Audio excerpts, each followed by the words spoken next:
It's been a while since you heard my voice, isn't it? Man, I haven't uploaded a good battle in well over a week. Yeah, man, school has just been real tough, but anyway, what's going on, guys? Smash Bros. Pro 33 here, bringing you the Pokemon Black and White Wi-Fi battle. It's kind of sad I don't have Black and White 2 yet, but I'm still waiting for a paycheck and all that good stuff. But once I get stuff together, I will get Black and White 2. Well, I'll get Black 2, but whatever, and then I'll be playing through that. I'll actually be doing a Let's Play my first time through. I'm not going to waste any time with that, because I figure, why not? Why not?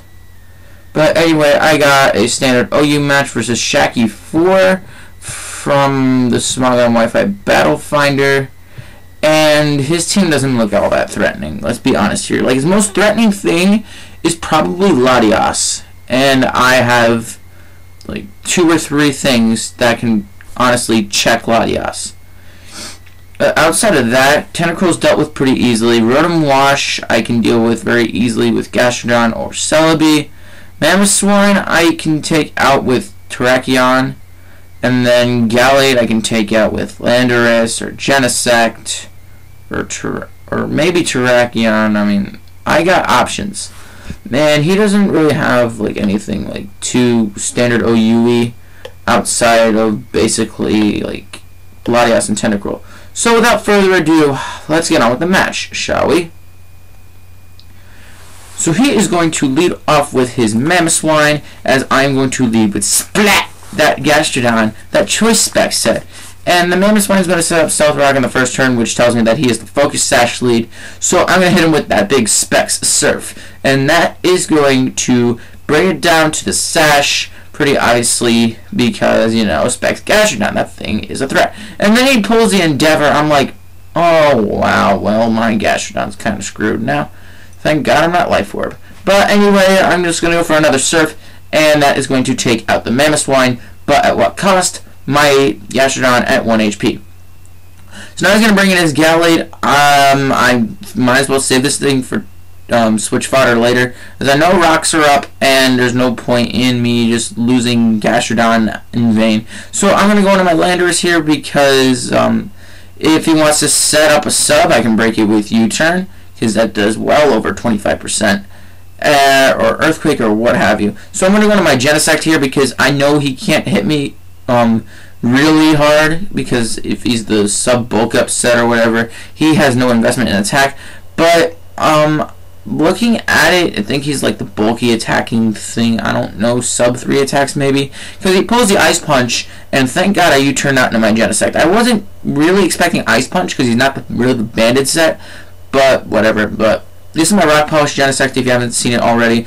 I'm going to U-turn out into my Celebi, because I figure most of his team doesn't want to deal with Celebi outside of Latias, because Latias can wall this sort of Celebi. He's going to bring in Tentacruel. I honestly don't want to stall this thing out. I mean, I could have T-Waved it if I really wanted to, but it's not a big deal that I didn't. He's just going to go for the Protect, see what I wanted to do, I guess. And I'm going to go for the Rock Polish here, expecting Toxic Spikes, because I'm not really fearing Toxic Spikes. If he gets a layer up, whoop de flippin' do. So now he's going to switch out, go into his Rotom, I guess, trying to sponge the Thunderbolt and maybe preserving Tentacruel later on, not entirely sure.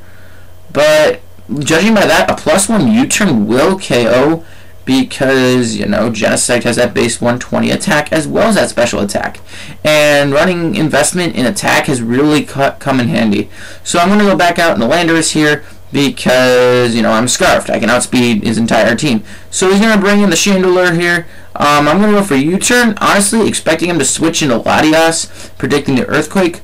But I guess it was a pretty good move on his part staying in. Pretty ballsy if you ask me, but whatever.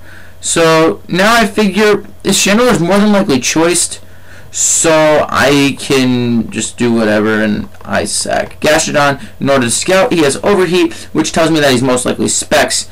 So now he's going to go into his Latias, as I'm going to go for the Earthquake. Very good prediction on his part, because I wouldn't U-turn that thing again, because it has Overheat. It could KO pretty much my entire team. Now I'm going to go into my Genesect, and he's going to go for the Calm Mind. I'm not worried because this Latias probably isn't invested in speed, because I outspeed him, as you can clearly see. I'm max speed and mixed attack investments, and so I might be able to live a Stealth Rock switch in, not entirely sure, but that U-turn does quite a bit at +1.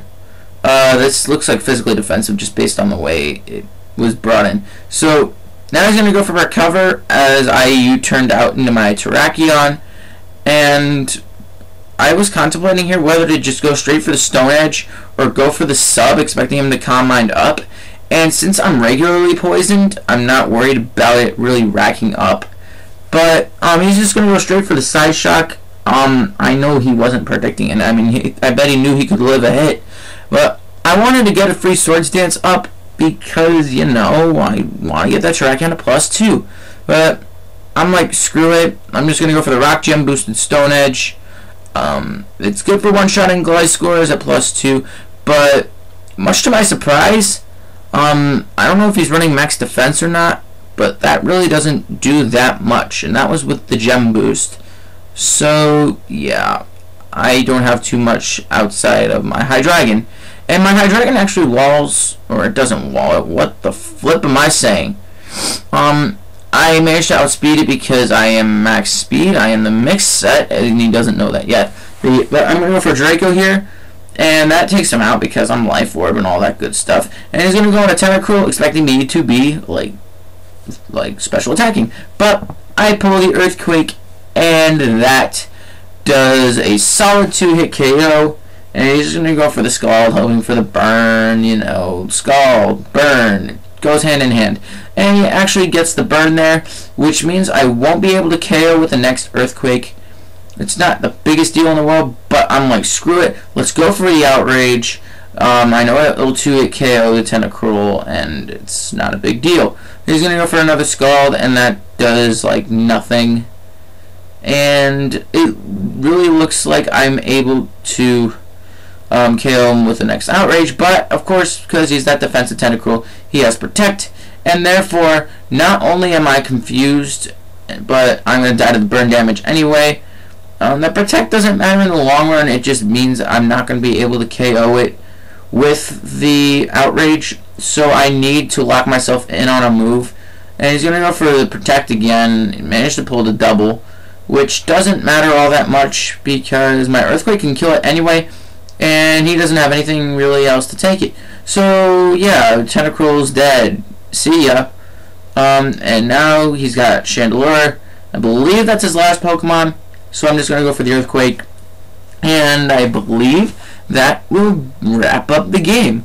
So, you know, not a very exciting match, but it was a match nonetheless. So I hope you guys enjoyed. Be sure to like, comment, subscribe, all that good stuff. Yeah, I broke 100 subs a while ago, but I'm not going to do a special because I'm lazy and I don't really have much time for it. But anyway, till next time, Smash Bros. Pro 33 signing out.